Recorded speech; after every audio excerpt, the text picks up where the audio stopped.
আজ রাজ্যের বিধানসভায় সন্দেশখালির কথা তুলতে গিয়েছিলেন, বলতে গিয়েছিলেন বিজেপি বিধায়করা। এই রাজ্যের বিধানসভাতে আপনারা জানেন এই মুহূর্তে বিরোধী পক্ষ বলতে একমাত্র বিজেপি এবং একজন বিধায়ক আছেন আইএসএফে।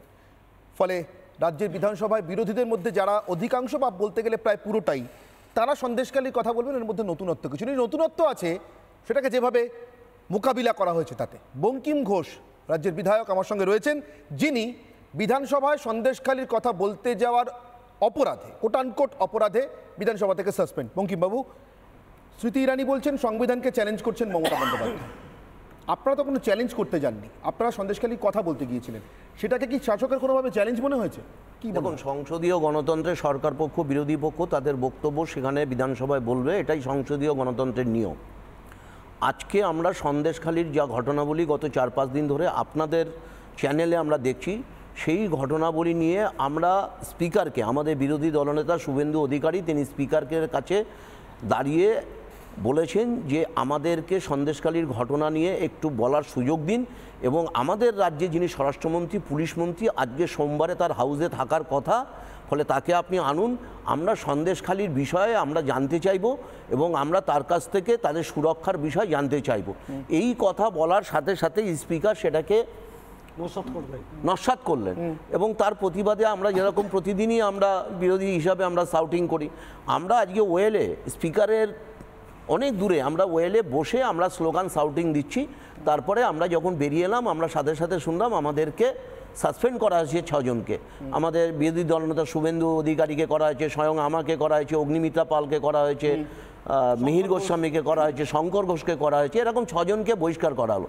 এই যে মুখ্যমন্ত্রী বারবার গণতন্ত্রের কথা বলেন, আর সেদিনকার বিধানসভায় দাঁড়িয়ে তিনি বললেন যে আপনারা যেভাবে 146 জনকে পার্লামেন্টে বহিষ্কার করেছেন বা সাসপেন্ড করেছেন বলেছেন, আমি এগুলো করি না।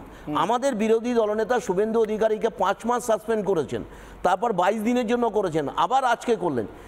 যে দল সর্ববৃহৎ বিরোধী দল বিধানসভায়, সেই দলের মাথাকে যদি তিনি বাইরে রেখে বিধানসভা চালান, সেই বিধানসভা কখনো চলতে পারে? আর সন্দেশখালিতে যা চলছে সেটা আমাদের নীলাদিদা বলেছেন। আমি শুধু দাদার কথা একটা উত্তর দেবো। আপনি একটু আগে বললেন যে শুভেন্দু অধিকারী গদ্দার।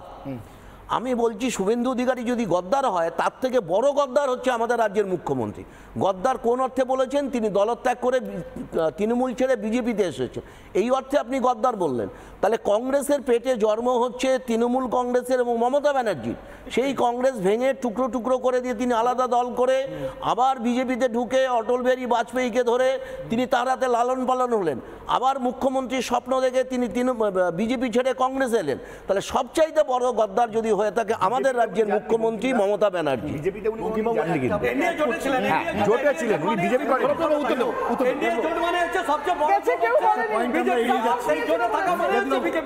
স্মৃতি ইরানি যেটা উল্লেখ করলেন, এটা কিন্তু খুব ভাইটাল পয়েন্ট অনির্বাণ, যে মমতা ব্যানার্জি চাইছেন যে এখানে জরুরি অবস্থা হোক, এবং সেটা উনি সংবিধানকে চ্যালেঞ্জ করছেন। সেই কারণেই উনি চাইছেন যে সিম্প্যাথি ভোট ওনার দিকে আসবে যদি জরুরি অবস্থা হয়। এক্স্যাক্টলি, আমি ঠিক এই জায়গা থেকে সংবিধান মানেন, আমার কথা মানেন না, এক দর্শকের অগ্নিবাণ আছে, মানেন না, এক দর্শকের অগ্নিবাণ।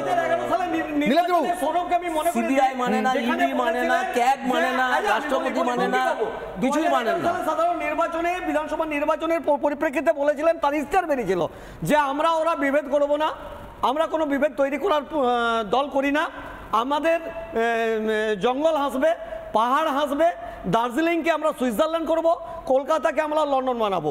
আমরা আজকে দেখছি যে কিভাবে পশ্চিমবাংলার জনগণ হাসছে, বুক চাপড়ে চাপড়ে, ডুগরে ডুগরে, কানতে কানতে, তাদের আর চোখের জল নেই। সেই জলকে তিনি একটা কথা উজ্জ্বল ছিল, একটা কথা উজ্জ্বল ছিল, বলছি একটা কথা উজ্জ্বল ছিল।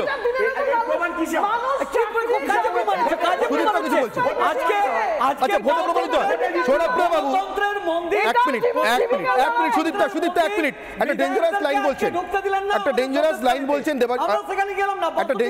বলছেন সৌরভ প্রিয় বাবু, এক মিনিট, সৌরভ প্রিয় বাবু বলছেন, সৌরভ প্রিয় বাবু বলছেন ভোটে প্রমাণিত হয়।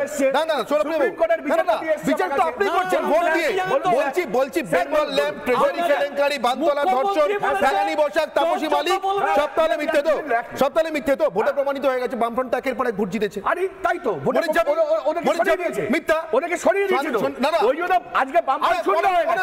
সরায়নি তো, এই কারণে পরের ভোটে সরায়নি তো, ভোটে সরেছে, পরের ভোটে সরায়নি ভোটে তো, সরেছে, ৩১ বছর পর ভোটে সরেছে, আনন্দ হ্যাঁ। মার্গিদের হত্যা কত বছর পর? আমি তো বলছি প্রমাণ করতে হবে না পরিচালিত এগুলো। কত বছর পর? মানুষ দেখেছে কোনটা এগুলো, প্রমাণ হয়েছে? মানুষ জানে এগুলো। কোনটা প্রমাণ হয়েছে? আরে পরিচালিত আনন্দ ফাইল মার্গিরা- আপনারা আটকে বসে আরে আছেন, আনন্দ মার্গিরা সিঙ্গেল জ্বালিয়ে ফাইল পুড়িয়ে আপনারা আটকে মেরেছে, বসে আছেন, মানুষ দেখেছে। ফেলানি বসাক প্রমাণ করতে পারলেন না, আশ্চর্য ব্যাপার। বেঙ্গল ল্যাম্প প্রমাণ করতে জ্যোতিবাবু পারলেন না, স্বীকার করেছে। ট্রেজারি কেলেঙ্কারি প্রমাণ করতে হয়েছে। পারলেন না। আরে ছেড়ে দিন, সূর্যকান্ত মিশ্রের বউয়ের একটা কি কিট কেলেঙ্কারি, সেটাও তো ফাইল চেপে দিলেন পুরোপুরি। সিপিএম এর সঙ্গে অ্যাডজাস্ট করে নিলেন নাকি? কোনো adjust কিছু Adjust নেই। করলেন? আমি একটা কথা Adjusting বলি, করেছেন। কিন্তু মমতা বন্দ্যোপাধ্যায়- সন্দেশখালীর মানুষ এই মুহূর্তে অ্যাডজাস্ট করতে চাইছে না। সন্দেশখালীর মানুষ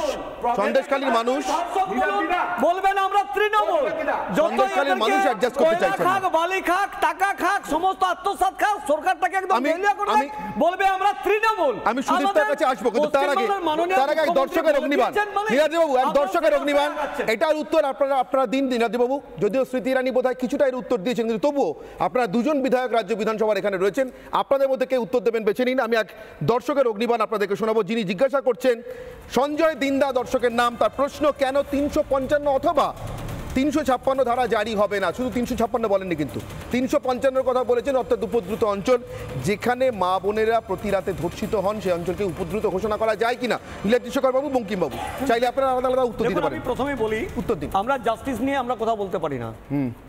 আমরা জাস্টিসের কথা বলছি না। আমরা 55-56 আমরা বলতে পারি না, এই কারণে যে বলতে পারি না, এগুলো মহামান্য আদালতের না, 355 আদালত নয়, আপনাদের হাতে, আপনাদের স্বরাষ্ট্রমন্ত্রীর হাতে। নীলাদ্রি শেখর বাবু, আমি বলি সৌরভ বাবু, সন্দেশখালীর মা বোনদের জন্য অন্তত 355 হবে কিনা? জঙ্গল হবে, পাহাড় হবে, কানের চারা নিচে দিয়ে গেছে এই জন্য 355 356 নিচে শুভেন্দু অধিকারী কানের চারা নিচে দিয়ে গেছে। এখন যেটা বিষয় হচ্ছে, 355 356 চাওয়ার জন্য মহামান্য অমিত শাহ বলেছে যে এখনো সেই সময় আসেনি। রাষ্ট্রপতি যিনি আছেন তার আপনারা কি বিষয় বললেন হচ্ছে, তারা তার depend দৃষ্টিতে করে না। আসবে। সেখানে যদি মনে হয় যে হ্যাঁ, পশ্চিমবাংলার যে অবস্থা, আজকে পশ্চিমবাংলায় শুধু 356 নয়, আজকে পশ্চিমবাংলায় ইমার্জেন্সি করা উচিত, এবং এই সরকারটাকে ইমিডিয়েট যিনি সরকারের প্রধান আছেন তাকে এখান থেকে এক্ষুনি পদত্যাগ করা উচিত। শুধু 356 বলছে, 356 বলছে, আজকে রাজ্যের মানুষ বলছে, এখন অমিত শাহ বার হয়ে গেল। এখানে রাজ্যের মানুষ চাইছে, রাজ্যের মানুষ চাইছে। আমরা বললে রাজনীতি হবে, বিজেপি বললে রাজনীতি হবে, আজকে পশ্চিমবাংলার জনগণ চাইছে।